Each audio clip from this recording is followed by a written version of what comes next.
Well, hey, it's Brent, Abel here at WebTennis.com. What's going on out there today? Hope you're having a great day so far, wherever you are. What I've got for you here is what I'm calling the one thing exercise. It's a replay of a webinar that I gave today. What's today? November 17th, 2023. And this is the whole idea here, the whole exercise is to drill down to find that one thing in your game that if you were to work on for the next 30 days, it would make a huge difference. And really there's four things that we kind of dig into. Number one is going to be swing tech. Number two is tactics. The third thing is mental. And the fourth thing is fitness. And so the way to take this, and you got to carve out some time. This is about an hour that you're going to want to carve out to take this exercise, but I promise you it's going to be well worth it for your game. Down below in the description area, what I've got is this PDF printout. What I would recommend is that you do one of two things. Either you go down there, you print out the PDF, you download the PDF and then you print it out, and or just get a piece of paper, a sheet of paper with a pen or pencil, and that's fine too. You can do this. You can do this manually. So, guys, before we get into it today, just a quick reminder about the 5 mindset skills habit training course that I offer. And the way to get started with that course is I've got a complimentary free 4 step-by-step between points routine video that I want you to take a look at first, because it is what I go through between points every match I play, whether it's singles or doubles, and it is really the foundation in terms of mindset skills training that has really made a huge difference for me over the years, over the decades, and I think will do the same for you as well. If you want to pause right now and open up a new window, go over to webtennis.com and just drop in the first name and email address. You will get access to that. Or maybe even better, just go ahead and wait till the end. I'll put a reminder at the end of the one thing exercise that you can oh, it's definitely going to happen. All right. Well, that is a different little message I've got coming up. Let me go back to this right here.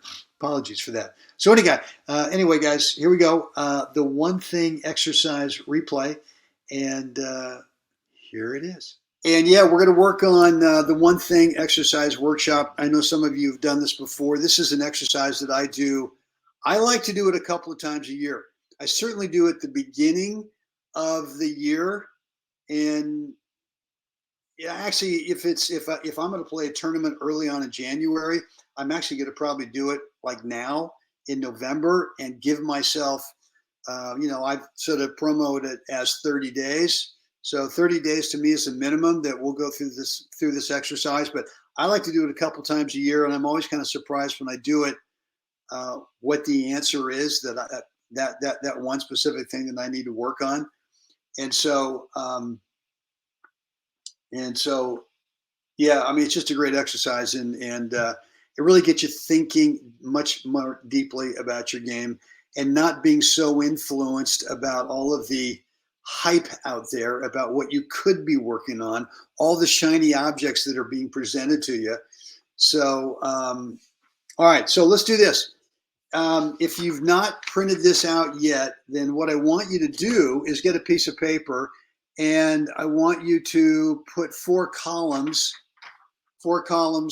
on that piece of paper, top to bottom, or however you've got it, either in portrait or landscape. And the first column title is going to be swing tech, right? It's going to be swing. You know what I'll do here? Let's just make this really official. Let's see if we can make this look really awesome. And then we'll get off of this, but I want you to, here it is. So there are the 4 columns right there, right? So you've got on the far left-hand column on your sheet is going to be swing tech. Next one is going to be tactics. Tactic, it could be plural. Mental, and then fitness. And assuming that you've done that, let's get started. And so here's the Here's the first one that we're going to fill up, and that's going to be swing tech, right? The one on the left. And I want you to be thinking about swing tech in terms of being a lot more specific than just, hey, I want a better forehand, or hey, I want a better serve. So what I would tell you to do is to think more situationally or more tactically, such as if you're thinking about the serve, you could write down in the first line there below swing tech, below the heading, would be a a a higher arc, a higher trajectory second serve. And I suppose that could be a tactic as well, but let's kind of think about that as swing tech. I'm just using that as an example.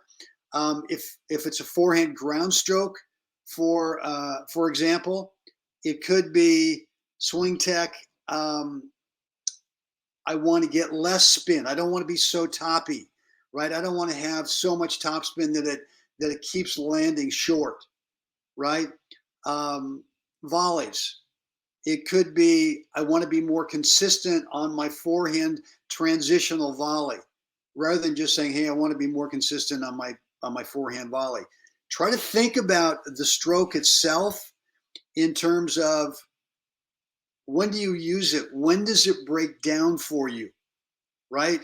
What situation? Is it singles? Is it doubles where it starts to break down? And so I put on, I gave you sort of how many lines? 1, 2, 3. I gave you 6 lines there, one down at the bottom. Let's not worry about that one for right now. But there's 6 lines there under swing tech. And you might come up with 6 different things. That's fine. You don't have to have just one. Come up with 5 or 6 situations where you know that swing technique is breaking down for you, and doesn't have to be limited to just one shot. Could be forehand, could be a passing shot on your forehand, could be a lob situation. What I'd like for someone to do right now is just type in, if you don't mind, type into the comments area one of the things you want to work on or that you might be able to work on under swing tech. Go ahead and just type that into the comments area. I'm curious as to how you're thinking about this. For me right now with swing tech, I'm writing down topspin forehand cross court, because for whatever reason my forehand, when I go not up the line so much, but I go more towards the ad side. For me, I just line up better for that. But if I want to go cross court, sometimes I open up my shoulders too early, and the ball just drops off the racket. And whether if it gets over the net, it just lands short. So for me, what I'm really thinking about more on the forehand, the topspin forehand cross court, is really getting under the ball more, so I get a swing path that actually goes up more, and I get a different arc. So Joe, you're saying drop shot. Okay, are we talking forehand drop shot or backhand drop shot? Are we talking about something where you're at the baseline, or is it more like where you're disguising an approach shot? Maybe it's a backhand where you showed your opponent 1 or 2 approach shots up the line, and now you want to disguise it as a drop shot. You got to be more specific than that. Jim, same thing with contact point. What shot is it? I know that my forehand contact point is different than my backhand contact point. I know on my volleys exactly where I want it to be on my forehand and where I want it to be on my backhand. Okay, so Paul, you're saying angled overhead beyond the service line. All right. Those are good. Just really do a deeper dive on each one of them, and you should come up with at least a couple, if not 2 or 3 different shots where swing tech, if you worked on it for the next 30 days and just worked on that and nothing else, you'd find that it would get better. TJ's going consistent forehand ground stroke that goes deep. Yeah, that's fine. So the next thing to do under the like I'm going with TJ, for example, A consistent forehand ground stroke that goes deep. Right now, I'm assuming what you would say, TJ, is that it's just too often landing short, right? So I want you to be thinking about what's the result that you're getting right now that you want to get better at. So has anyone got more than a couple? Anyone got more than, say, or 3 or more in that column under swing tech? And it should be, I mean, we shouldn't just be focusing on one thing here. If you've got more than 6 things, outstanding. We're going to come back to that. Okay, good. All right, let's move on to, and again, you may come up with thoughts here as we go through these questions where you want to go back a column and add something to it. That's fine. TJ, I'm sorry. Jim's going backhand down the line. Okay. What kind of backhand? Are we talking topspin? Are we talking flat? Are we talking slice? What kind of backhand down the line, Jim?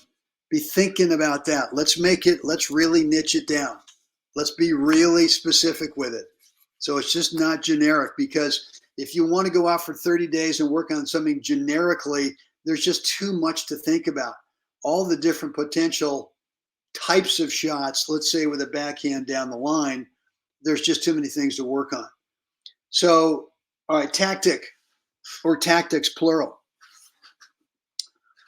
It could be more serve and volley. It could be more serving out wide to the deuce court and stepping in and stepping in and trying to take time away. We did a video on that recently. It could be more on disguising like let's say 2 slice backhands or underspin backhands into the ad court, and then a drop shot. And what's happening with that right now? Why is that not working for you? And maybe it's a tactic that someone is using against you that the last month or so you're sort of having an aha moment and going, oh God dang it, I got to learn how to do that thing. All right, that's cool. You could write that down. So again, I've got 6 lines there for you under tactics. It could be singles, it could be doubles. Don't limit it to one. Do a deep dive on your game. Get real and come up with at least 2 or 3 different tactical situations that you want to get better at. Ollie's saying tactic, get ready for the next ball. Okay, so I mean, I would move that over to mental. And here's the reason I would say get ready for the next ball is I think we get ready for the next ball too early. And then what we do sometimes is mentally we have a little stress going on and we don't quite finish whatever stroke we're hitting. The serve, for example. Too often I see players come out of the serve too early and now they're jackknifing at the waist to get ready for that potential return. And to me, that's more of a mental situation, right? So I would put that under mental, to be honest. I mean, for me, I catch myself doing that sometimes, and I have to, it's not so much in the serve, but it might be more on a return to serve, right? Where I know the guy's playing serve and volley, and so, and I know that my tactic, which is, this could be 2 things, really. The tactic could be I'm getting ready too early mentally because I'm a little panicked on it. And yet the tactic could be take my time to make sure that I play that return down at the serve and volleyer's feet, right? So maybe that you're just playing the return too big, ball sitting up and giving that server who's coming in, especially in doubles, right? And just so, hope that makes sense. Tactic, TJ, move forward, move toward the ball, angled, not sideways. Move toward the ball, angled, not sideways. Yeah. Is that more of a prep thing, TJ, where you've recognized the balls, the incoming balls at a certain angle, and you're trying to align your spacing to it. I'm not quite sure what that is. Maybe you could detail that for me a little bit. But with tactics, think more about, maybe it could be in doubles that you want to return more, where you're showing that server's partner in doubles when you're returning. You want to have 3 different returns. You want to be obviously able to go cross court, but you want to be able to lob sometimes, and you want to be able to take certain balls and drive them, not so much trying to thread the needle up the line as a potential winner, but going right at that server's partner as a 2-shot play. And to me, tactics are sort of more shot choices, and a shot choice for me is always a 2-shot mindset. Always. Even if I'm thinking I've got an opening up the line, or I've got an opening cross court, I always have to assume that my opponent is also guessing that that's maybe what I'm going to do, and gets there and is able to make a play on it. So I need to not think so much tactically in terms of one shot. David's going, how about patience to reduce unforced errors, tactic or mental? Yeah, that seems to me, more mental. I mean, look, all of you guys, in terms of unforced errors, I mean, I don't believe that it's really under swing tech that you need to get better at swing tech. And I think tactically, if I was to be on the court with you and say, all right, all I care about is that you hit the ball over to that quadrant towards their backhand side. I don't care, swing tech, how you do it. I just want you to do it. And so I believe that every one of you guys can do that under a certain controlled situation. But when you add the pressure of a match, that's mental, right? So, I mean, you guys all swing tech wise are good enough to be able to pull off that tactic. So I'm not worried about that. That's probably more mental. Paul, finding ways to win the forehand battle in less than 4 shots. Well, that's a great. It's not a question, but here's the thing, and I think, Paul, we might have even talked about this the other day, is that if you count to 3, and that's one of the drills that I love to do, and which I did today when we were playing points on some points, is I just counted off to 3, right? So if I'm returning serve, for example, when I return that's the first, that's number 1, right? And then whatever comes back, I'm just thinking to myself, number 2.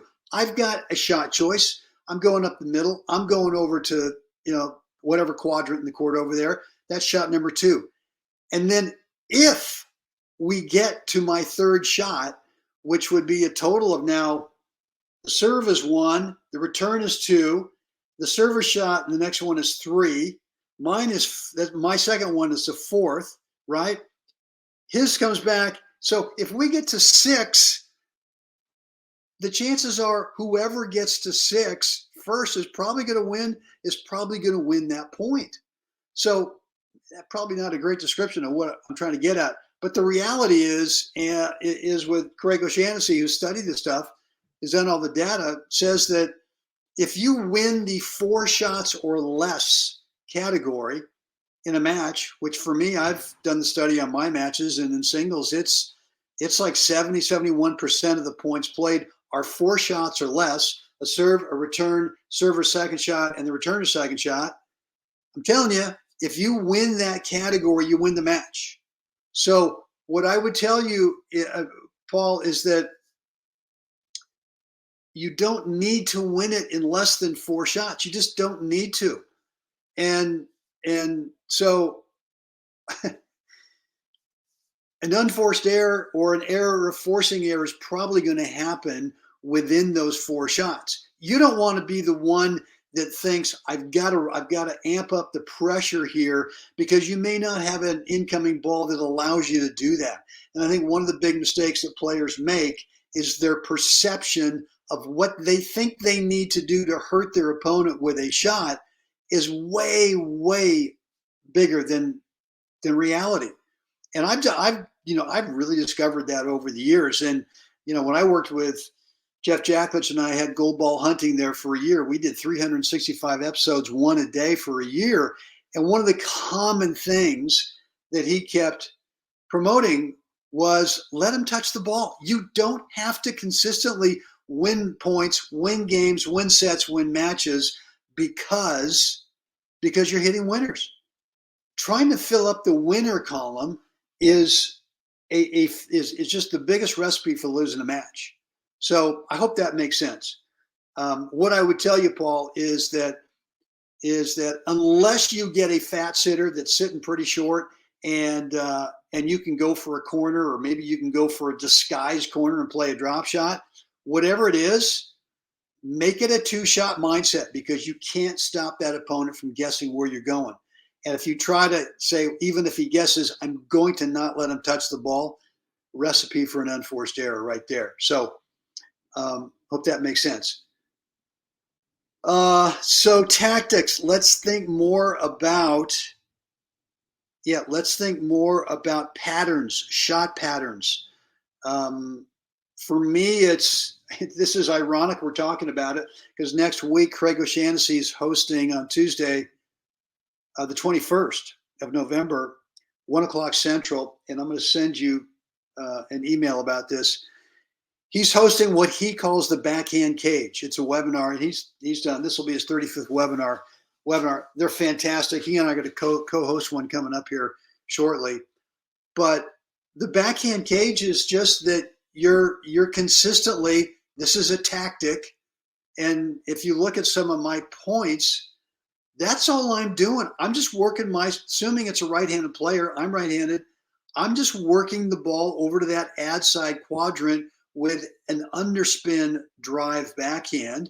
And if I get a ball that's somewhat in the middle of my forehand, even if it's slightly to the backhand side, I'm running around it and I'm just kind of rolling it up to the backhand side. So I'm keeping that opponent back there in what Craig describes as the backhand cage. And for me, it's like my playbook. I mean, if I ever write a book about what's my standard playbook for in 2023, winning 3 out of the 4 singles titles, winning a couple more 2 or 3 category 2 tournaments, that's basically the playbook, right? Well, what's kind of a little addition to the playbook there is my slice backhand. I'm just making them think another one's coming. I'll play the drop shot, right? Or if I eventually get a short ball off of keeping them in the backhand cage, then yeah, I'll do something with the approach, right? So think tactically about something like that. Would you want to get better at that? Write that down in the column. Do you want to get better at second serve and volley in doubles? I'm just throwing examples out here, right? So, all right, let's go on to the next column, the third column, which is mental. And there are lots of situations where mentally we need to get better at. And it could be in practice. It could be on a drill session. It could be with your coach if you're taking lessons. Obviously, it could be in a match. It could be singles or doubles. You could be playing both singles and doubles in a tournament or for a league team, and yet you have different mental things you need to work on for maybe one of those. I mean, I'll be honest with you here. I'm better mentally in singles than I am in doubles. I just am. I don't know why, and I stopped trying to figure out why. But I've got to work more on my doubles mindset, on my doubles, how I spend the between points time, a routine, much more so than I do in singles. I mean, I feel like in singles now I've just got it nailed. I just have, and the reason I've got it nailed is just because I've struggled for a long time with it, and I finally got it figured out, and it just works for me now. And I've just disciplined the living crap out of it to where it feels natural, it feels authentic, and it doesn't matter any longer who I'm playing against. It used to be that mentally I had this between points thing was okay against 93% of the opponents. But the other 7%, I'm just throwing out a stupid number there, But the other guys were the 3 or 4 guys in my age group where I really was not sure. There was a voice popping off going, yeah, not really sure. Yeah, you're playing the guy close. Yeah, it's the third set, but I'm not really sure I can get over the finish line with this guy. Right? Well, that all changed. That all changed this year. And a lot of that's just what I've been telling myself. It's a different message. But, to me, the most important thing mentally is how do you respond immediately at the end of a point? And we're never going to perfect the game of tennis. I mean, we're going to make some unforced errors at just the worst critical times in a match. And I used to be the poster boy for just going crazy with that.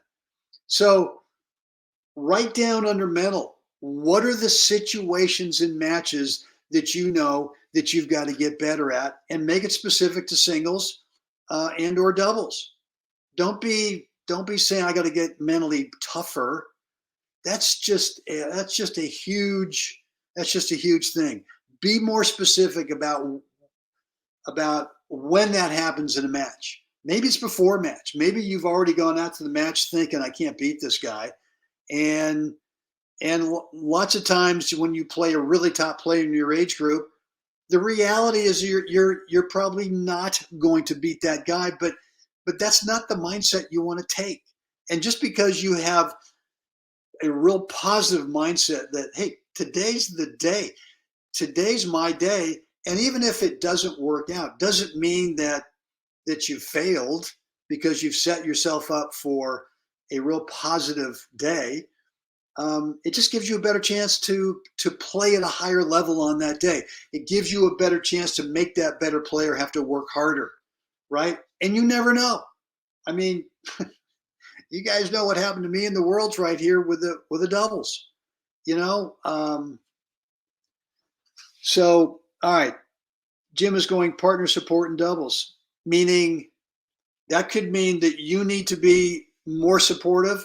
That means that when your partner's not supportive of you, that you need to just not worry about it, and not build a story about, your partner, God dang it, keeps criticizing me, or God dang it, the partner, when I have a great shot, never says anything.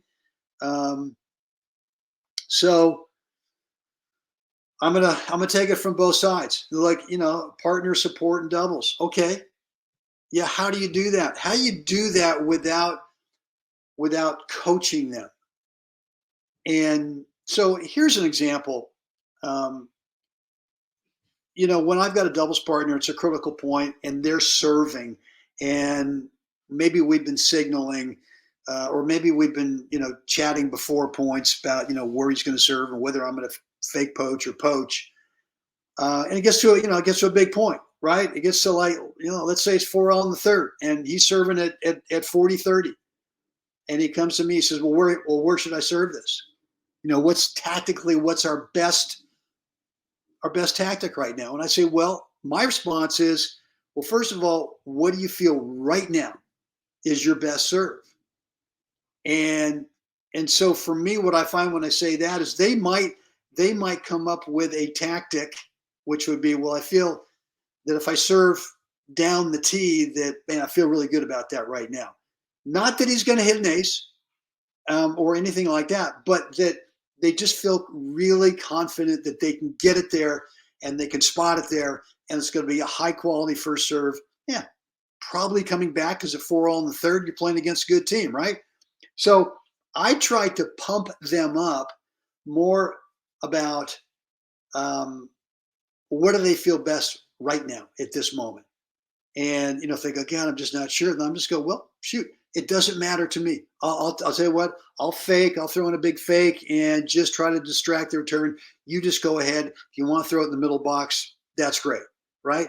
If I've got someone who doesn't play the way that I play, which is I'm going to play serve and volley on first and second serves every time. I'm going to try to chip and charge behind every second serve, return to serve, or maybe throw a lob in there, but I'm using whatever it is more as an approach shot. Could be a lob, could be a chip, could be a drive cross court. If they don't like that style of play, I'm going to encourage them to do what they feel best at. And if they feel best at staying back, why would I discourage them from doing that. I mean, that to me is not supporting your partner. So, um, give me, Jim, give me a situation where that partner support in doubles, um, that would kind of give me, a better idea of what you're talking about there. Um, Guys, what else? What else mental wise here can we come up with? Again, I think, I mean, if you want to fill up, I've got six rows there that you can put different situations. That's fine. Um, Niels is going match tiebreak situation, adding those 5% to make me the killer in that situation, not playing it safe and taking it out 20%. Not then I'm losing. So yeah, I think Niels that in a match tiebreak. First of all, we know in a match tiebreak it's the first 1 to 10 points, right? And so there are ebbs and flows, there are swings, and I would tell you to kind of break it down into two or three at the most 4 point little segments. I wouldn't, like if you go down 3-love, I wouldn't press and go, uh-oh, now we're screwed. It's just not the way the 10-pointer works, right? I think the 7-pointer is much more stressful than the 10-pointer, the match tiebreak. So what I would tell you would be that I just am still really focused on not changing what I've been doing and just making sure that, I mean, I've got so much data at this point. If we're in a match tiebreak, we're in lieu of a third set. I mean, how much data have you gathered about those opponents over 2 sets that you now know, well, I know they don't like this one thing, or I know they don't like this, the other thing. It might be in a serve. I know they don't like it when I take a first serve and bounce it up high to their backhand. So I would be spending less time in your head and more about giving them what it is that they don't want that you've discovered over the course of 2 sets. I think if you think, well, we're to take it up 20%, I just think, man, that's really risky. Forcing it. I'm not saying you're backing off, but I'm going more into what is it that they don't want? What is it that they don't like? What is it that they've got a weakness over there? And if I found a weakness that I'm going to pick at over there, I'm not going to worry about going to that weakness 20% bigger. It just, I mean, I've tried that. I've tried to get more aggressive. It just hasn't worked. I mean, I'll play against teams who in doubles, they want to get more aggressive in a tiebreaker and they're crashing the boards or coming up tight in the net. I mean, to me, it's like, thank you. We're just going to lob over you all day long. Now we're coming in. You guys got a problem. So I don't know. Adding those 5% to make me the killer in that situation. That's fine. I mean, if you're going to be quote unquote the killer, you got to make sure you're doing that in the right ball. You can't just do it on any ball that's presented to you. That's obvious. So you got to be careful that you're not trying to be so aggressive that you're doing it on balls that just aren't really presented as opportunities to do that on. And the better players, especially in doubles, know that. They know when to stay in the point and just work it until they really get a fat, juicy opportunity. And then, then you go for it. So TJ, be aggressive and always want to hit the ball.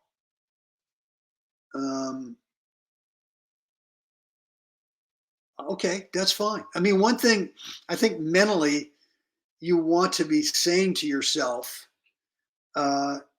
is, especially in doubles, is I want the ball. I want it.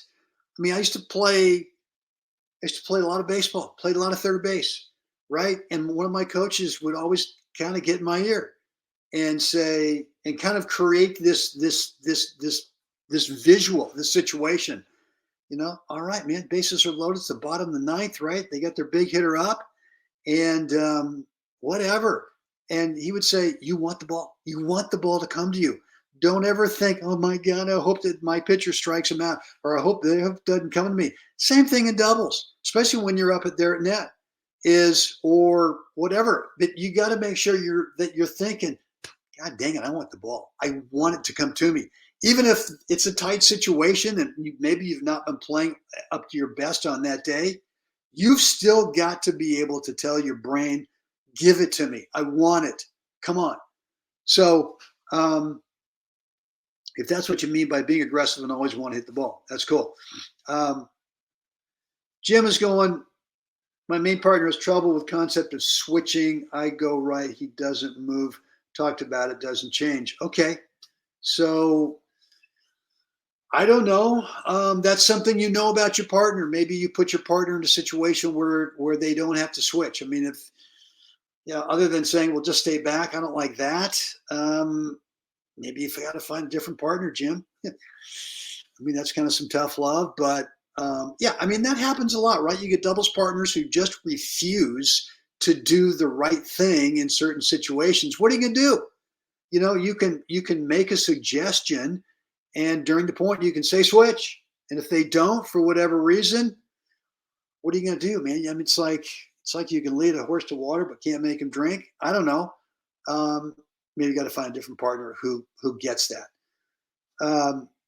A Jim Cooler, the great Jim Cooler, heck of a player, big serve. Jim, mentally staying present in the moment and not projecting possibilities what will happen if I win or lose this point. Yeah, well, Jim, look, man, you know this. You played at a high level, and that's one of the things that we all struggle with. How do we not live in the future? And for me, I've been able to really trust my 4 parts between points routine and trust it in that the last thing I tell myself is, okay, I love this. I love this. Here we go. I love it. And that makes me feel that I'm really going to enjoy this point right here. Obviously not a guarantee, but it gets me out of thinking the hope strategy, geez, I hope he misses this serve, or I hope he double faults, or I hope I serve it in, the guy misses, the return. Because if he does that, then then I'm up a break, I'm still up a break or whatever.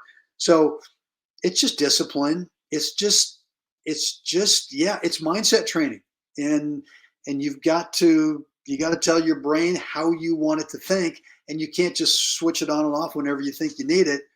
I worked with Michael Wayman at St. Mary's College in Moraga a long time ago, almost 15 years ago, and I was having a little trouble with my backhand slice approach up the line, and he says, "Look, you're just living a nanosecond in the future." It wasn't so much the outcome of the point, but I was thinking, I wonder how well the guy's already set up over there. I'm looking at the ball, and he finally said, "Look, you have the ball. There's nothing he can do. You have the ball. Live in the moment and take your time." And so, Jim, good stuff right there.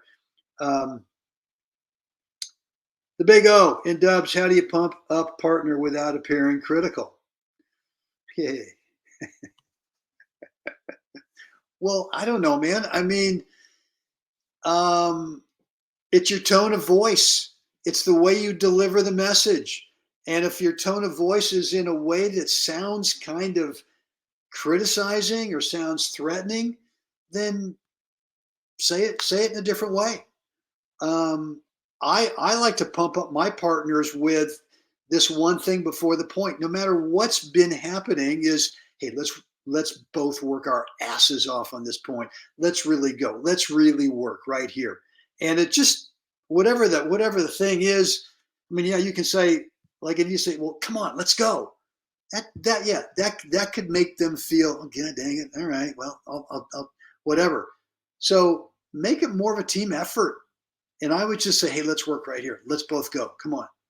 So you know that. I mean, we played enough doubles together where that's the message, and so try that. All right, guys. So I hope that you're getting, several things on each one of these columns and not just one. All right, let's go on to fitness. Fitness. Start with, God dang it, I need to lose 11 pounds. God dang it, I got to get in the gym at least once a week. God dang it, I got to get a little quicker. I got to get a little more nimble. I've got to get a little, I got to stop running, 5 miles thinking that'll help my tennis. Sure, your legs get strong, but what happens with your quickness? It goes in the tank. Fitness. Think about tennis-specific fitness. And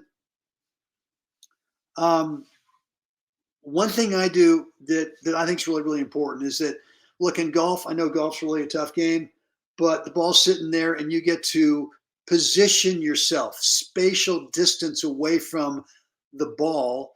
So the ball's not moving and you're not moving. All right. I'm not dissing golf. I know it's tough. Baseball, you're not moving, but the ball is. Okay.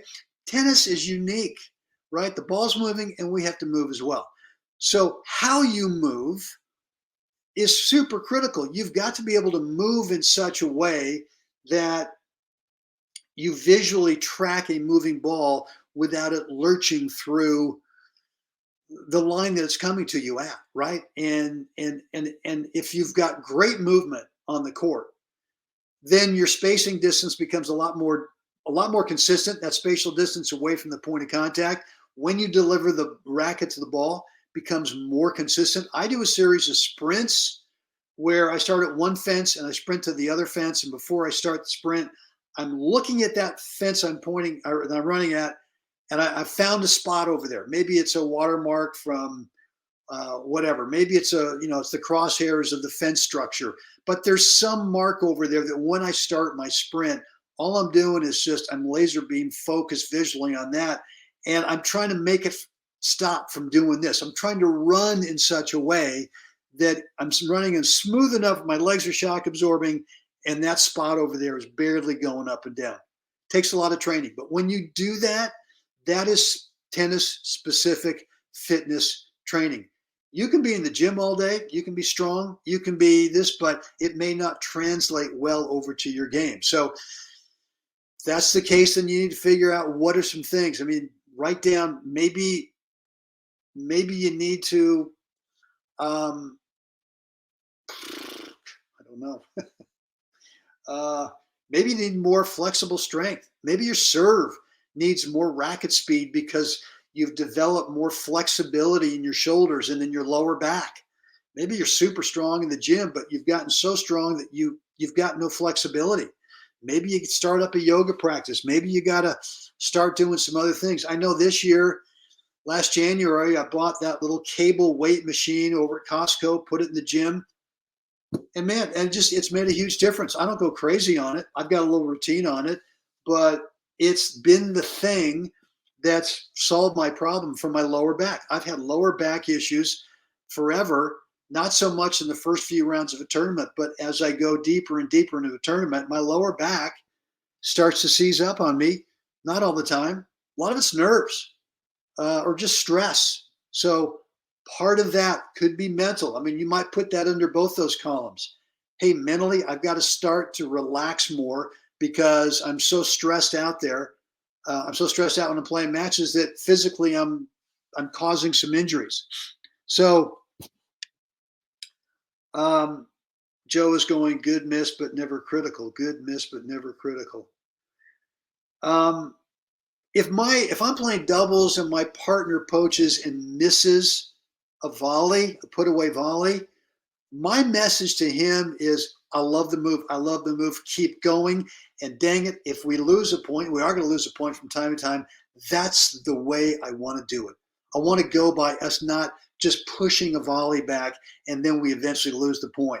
I want my partner to miss, unless it's, unless the geometry is not great, but assuming that they've got a ball where the angle could be over the top of the net, if you're going to miss it, let's miss it big, right? To me, it's well, we could do a deep dive on that, but that's the message I want to give my partner.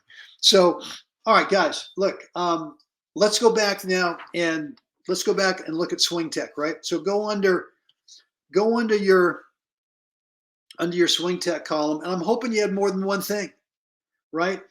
At the bottom of that column, looking at all the different possible things you could work on with swing tech, take 30 seconds right now and just go, man, if I worked on just that one thing, maybe it's in the third row, right, of that column, whatever it is, I want you to enter that on the bottom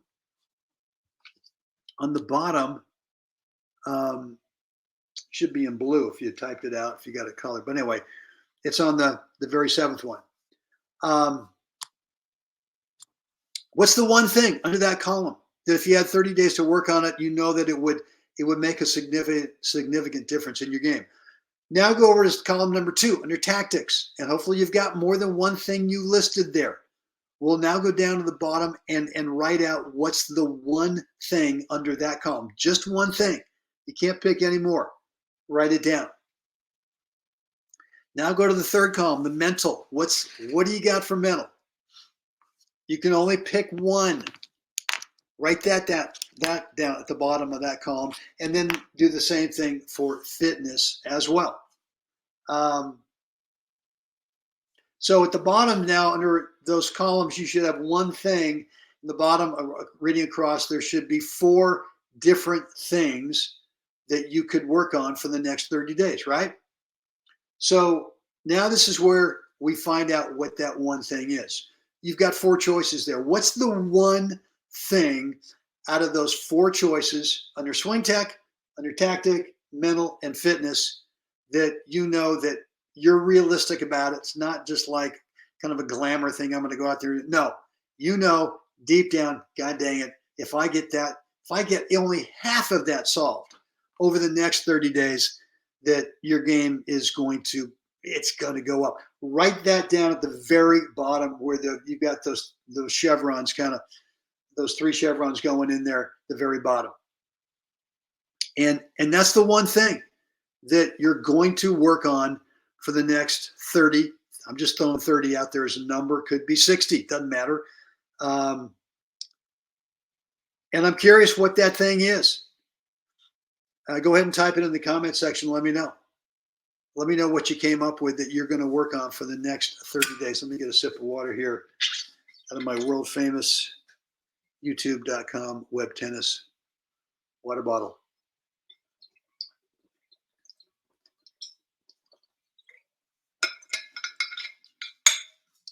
So, and I got one of my practice partners there, Owen.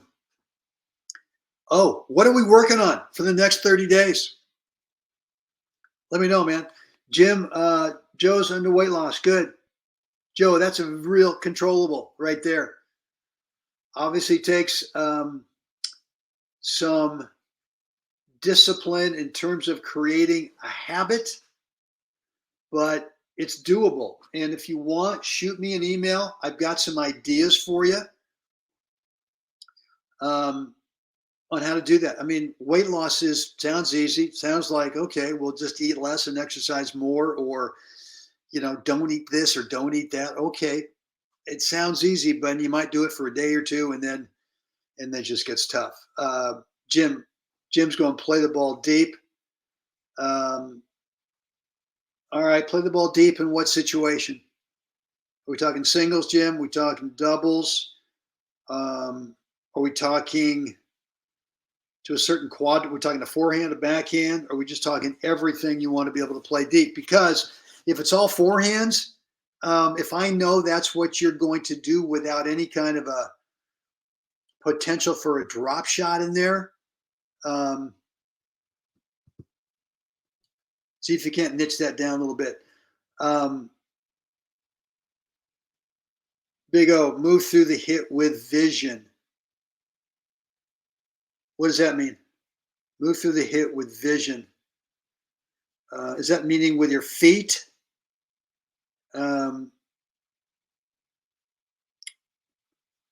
Joe, you've told me what to do. Okay, man. Then you know what to do.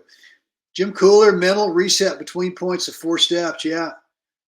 It's a habit, Jim, and you've got to develop it in practice. You have to develop it off the court as well. At least I did, to make it something where it really felt authentic to me. It really felt natural. And I just have to visualize it sometimes. I'll sit down there maybe a couple times a day and I'll shut my eyes and I'll visualize 2 things: winning a point and what's part 1 of the 4 parts, right? Well, we know what it is. We go straight to the hook of a phrase or a word or a song. For me, it's a song. And usually it's got to have a lyric to it, the hook to a song. If it's an instrumental, it's just not strong enough to control my emotional response.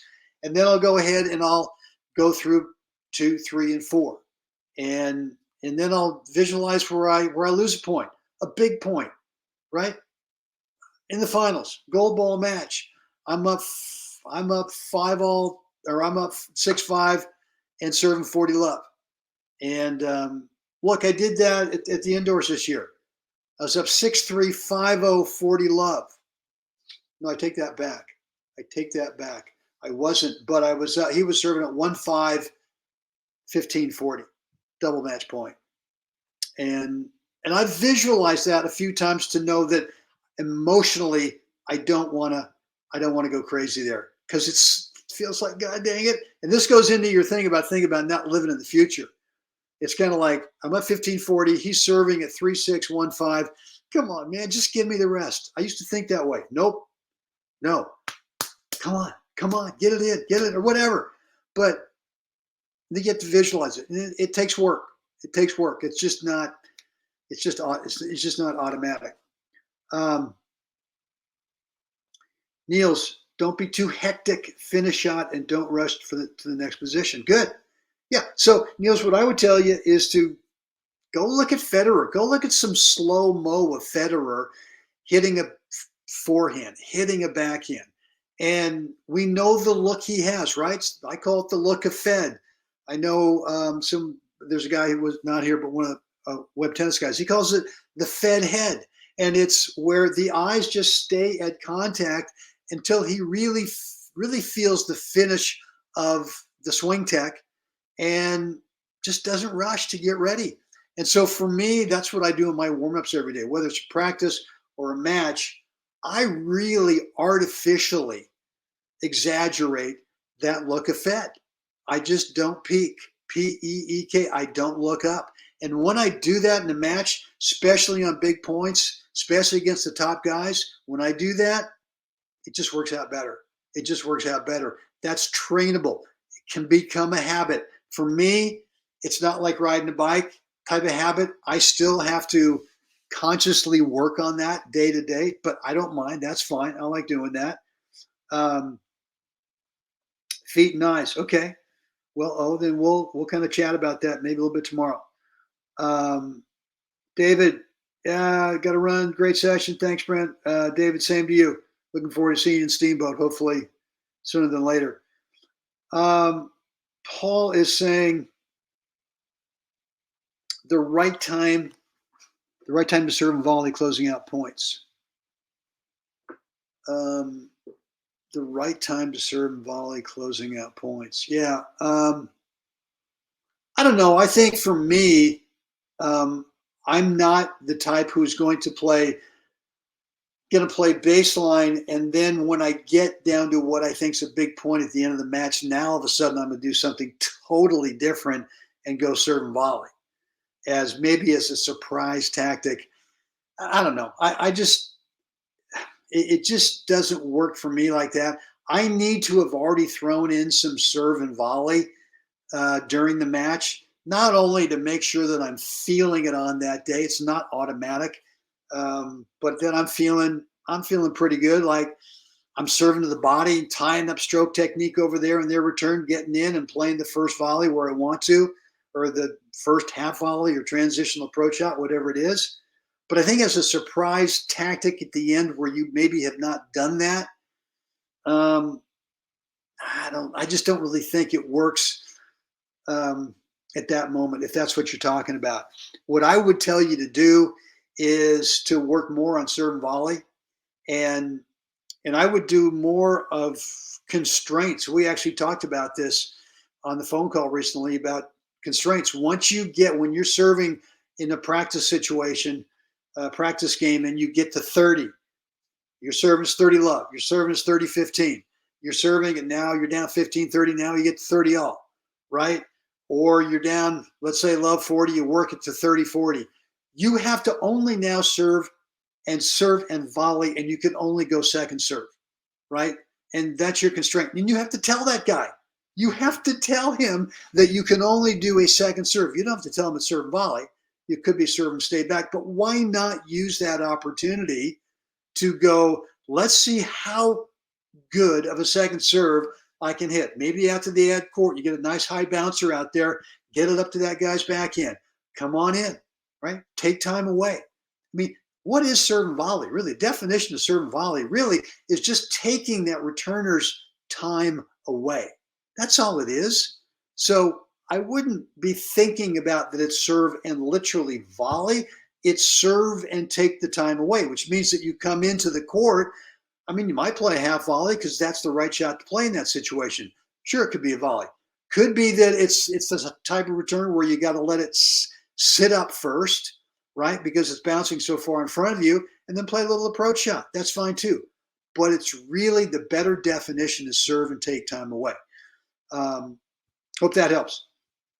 Good. TJ, glad you got some value out of this, and go work on your one thing. Outstanding. I know the look of Fed. Cool. Just so difficult to do it in a match. Just got to train it. You got to train it like crazy. I mean, you have to train it. I mean, look, you got 30 days coming up, and you can do this at home, right? You don't need someone on the court to be able to take time to train this. You could go through some rehearsing swings, forehand, topper backhand, slide backhand, whatever it is, and just go through the proper swing tech. Get an early shoulder prep on it. Get the racket prep where you want it. Keep your head down there at contact, right? And just rehearse it at home and exaggerate it. See how long you can hold it until you've really finished the swing. Fed head, like it. Good. Good-o. All right, man. Well, guys, hope this has been helpful today. Thanks for hanging out. And get to work. You know, if you want any more suggestions on what your one thing that you came up with today is, feel free to shoot me an email, brent@webtennis.com, and I promise to get back to you. If you liked today's session, let's see. Well, this is not at YouTube yet. So anyway, if you like today's session, let me know. I mean, if you want to do this more often or on a regular basis, maybe once every 4 months, something like that, 3 times a year, that'd be cool. Let me know, and we'll tee it up again in the future. All right, guys, that's good. Yeah, that's it for me today. Thanks again. Time for all of us. We got to get out there. We got to help someone else have a spectacular day. Guys, see you again next time.